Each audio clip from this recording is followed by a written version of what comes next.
जोंना कक्लाबारि समस्तिया UPPL नि समस्तिका UPPL आनो देरहाखानाय बेयाव 2015 आवबो देरहादों 2020 आवबो देरहादों 2021 आव MLA आवबो देरहादों आरो बाइ इलेक्सनाबो 2021 आवमोन ना 2021 आवनो 2015 आव देरहादों औ बेखौनो बुंबाय आङो 2021 आवबो देरहाबाय दा जोङो बाव जोंनि UPPL नि समस्तिका गथिखे जोंनि बुथ कमिटिनि जोंनि लोगोफोरजों जों लोगो हमलायनो फैदों लोगो हमलायनानै दिनै जोंहा जिहेतु इलेक्सना फैगासिनो आरो जोंना फोकासा जाहैबाय 2025 आव UPPL आ प्रमद बर' सारनि दैदेननायाव फिन खनसेबाव सरकार दानो थांगासिनो दंखायो जोंनि फोकासा दा 2025 नङा जोंना जाहैबाय 2026 नि 15था MLA समस्ति दंले बे 15थाखौ जों 15थाबो देरहाजोबनानै आसाम सरकारा दानायाव जोङो गोख्रों भाबै बाहागो लानो नागिरदों BJP आ जाहैबाय आलादा मोनसे पलिटिकल पार्टी दाबो सम दंबावो 3 मास 3.5 मास सेप्तेम्बरनि जोबनायथिंजाय इलेक्सना जागोन होननाय खोनादों जोङो मोननै हान्जाजों जिरायलायनानै सावरायगोन जों सावरायथ'वाखै नाथाय बिथांमोनखौ खावलायदों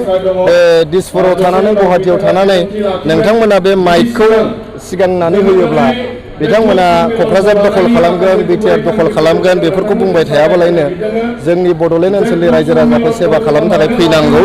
बिथांमोना फैनानै बड'लेण्ड ओनसोलाव थानानैनो खामानिखौ मावफैनांगौ गुवाहाटीनिफ्राय मिडिया बाइट होबाय थायोबा जेबो जाया बिथांमोना फैनांगौ रायलायफैनांगौ आरो मोनसे जिनिसखौ बिथांमोन बयबो पलिटिकल पार्टिया गोसोआव लानाया मोजां जोङो जोबोद खस्थ' खालामनानै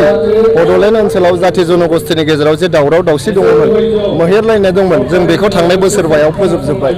बे जोबखानाय अरखौ गोमोरखानाय अरखौ फैनानै बिथांमोना सुखांनानै बेयाव गिहि लुना होनो नागिरोबा बे जिनिसखौ जोङो सह्य खालामनाय नङा बेयाव जुदि हिन्दु मुसलमाननि पलिटिक्स ख्रिस्टियान हिन्दुनि पलिटिक्स बेयाव खालामफैनो नागिरोबा जोङो बेखौ लाय होनाय नङा आरो खुनु बड'लेण्डनि रायजो राजाया बेखौ लाय होनो नागिराखै जों रायजो राजाफोरजों ज' जानानै बेबायदि बोखावनायनि जे राजखान्थि हिंसानि जे राजखान्थि धोरोमखौ लानानै जे राजखान्थि जाथि जनगोष्ठीखौ बोखावनानै बर' अबर' आरो हिन्दु मुसलमान हिन्दु ख्रिस्टाननि जे राजनिति बिदि खालामनायखौ जोङो बन्द' खालामगोन हाग्रामाखौ दा रायलायबावो नामा हाग्रामाया गैलाना दा BPF-आ दा BTR ओनसोलाव गैथ'ला गासिबो लिडारफ्रानो BPF-जों जेबो जाला होननानै खारजोबखाबाय बे गोदोनाय नावआव थाजाला बे गोदोनाय नावआव गाखोबाय थायोबा गावसोरबो गोदोफागोन होननानै BPF-नि जाय बागा लिडारफोर BPF-खौ नागारनानै खारजोब्बाय दा जोंहालाय रायजोफ्रा मानो BPF-आव थाबावनांगौ लिडारफ्रानो थालाबा लिडारफ्रानो BPF-खौ बिसास खालामबा BPF-नि लिडारफ्रानो होमबालाय रायजोफ्रा मानो थांनांगौ जाखो बेहाय गथिखे BPF होननाय पलिटिकल पार्टिया खुनुरुखुमनि बे 2025 इलेक्सनखौ गेलेनो हाबावगोन बेनि उनाव बिथांमोना गोमोरलांसिगोन